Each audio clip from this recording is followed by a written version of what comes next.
সারা দেশে জ্বালানি তেলের জন্য হাহাকার করছেন যানবাহন চালকরা। সরকারের পক্ষ থেকে পর্যাপ্ত পরিমাণ মজুদ থাকার কথা বলা হলেও রাজধানীর ফিলিং স্টেশনগুলো ঘুরে দেখা যাচ্ছে জ্বালানি তেলের তীব্র সংকট। রাজধানীর ফিলিং স্টেশনগুলোতে তেলের জন্য ঘন্টার পর ঘন্টা অপেক্ষা করতে হচ্ছে সাধারণ মানুষকে। চাহিদার তুলনায় সরবরাহ কম থাকায় কিছু পেট্রোল পাম্প এরই মধ্যে বন্ধ হয়ে গেছে। পরিস্থিতি নিয়ন্ত্রণে হিমশিম খাচ্ছেন ফিলিং স্টেশন কর্তৃপক্ষ। এ বিষয়ে বিস্তারিত জানতে আমরা এসেছি বাংলাদেশ সেনাবাহিনী কর্তৃক পরিচালিত রাজধানীর তেজগাঁ এলাকার ট্রাস্ট ফিলিং স্টেশনে। এখানে জ্বালানি তেল সংগ্রহের জন্য মহাখালী ফ্লাইওভার থেকে বিজয়নগর পর্যন্ত দীর্ঘ সারি তৈরি হয়েছে যানবাহনের। ঘন্টার পর ঘন্টা অপেক্ষা করছেন তেল সংগ্রহে আসা চালকরা। আমি সকাল 10টায় লাইন দিছি ভাই, মহাখালী রেলগেটের থেকে। রেলগেট থেকে এই পর্যন্ত আসছি সকাল 10টায়, এখন 1:08 বাজে। অলরেডি 3 ঘন্টার উপরে আছি মহাখালী ফ্লাইওভারের নিচ থেকে একবারে টোটাল আপনার ট্রাস্ট ফিলিং স্টেশন পর্যন্ত। সকাল 10টায় সিরিয়াল দিছি, এইমাত্র তেল পাইলাম।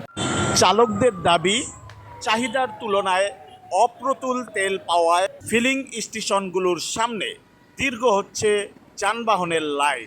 আমাদেরকে যদি ফুল ট্যাঙ্কি করে তেল দেওয়া হয়তো তাহলে এত দীর্ঘ সিরিয়াল থাকতো না, কারণ একটা গাড়িতে ফুল ট্যাঙ্কি তেল দিলে ম্যাক্সিমাম 4-5 দিন চলে যায়, আর 4-5 দিন চলে গেলে কিন্তু আর মানুষগুলো এত সিরিয়াল দিত না।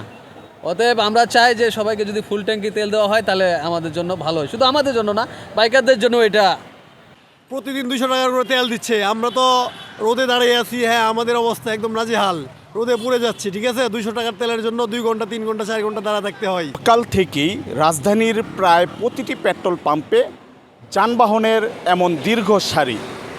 ঘন্টার পর ঘন্টা অপেক্ষা করেও মিলছে না কাঙ্ক্ষিত ডিজেল, পেট্রোল বা অকটেন। তেলের খোঁজে এক পাম্প থেকে অন্য পাম্পে ঘুরে বেড়াচ্ছেন চালকেরা। সরকারের পক্ষ থেকে বলতেছে, তারপরেও আমরা পাচ্ছি না, আমরা ভোক্তা পর্যায়ে পাচ্ছি না। আমরা লাইনে দাঁড়ায় আছি ঘন্টার পর ঘন্টা, রেশনিং পদ্ধতিতে 200 টাকা করে তেল দিচ্ছে। আমি সকাল 9টা বাজে সিরিয়াল দিছি, তো এইমাত্র তেল নিছি। আর সিরিয়াল দিয়েছিলাম হচ্ছে এসকেপ টাওয়ার থেকে, আর এই পর্যন্ত এসে এখানে নিছি, তাও 1500 টাকার তেল নিছি, 12 লিটার তেল পাইছি। এই সংকটে সবচেয়ে বেশি বিপাকে পড়েছেন ভাড়ায় চালিত যানবাহন ও মোটরসাইকেল চালকরা।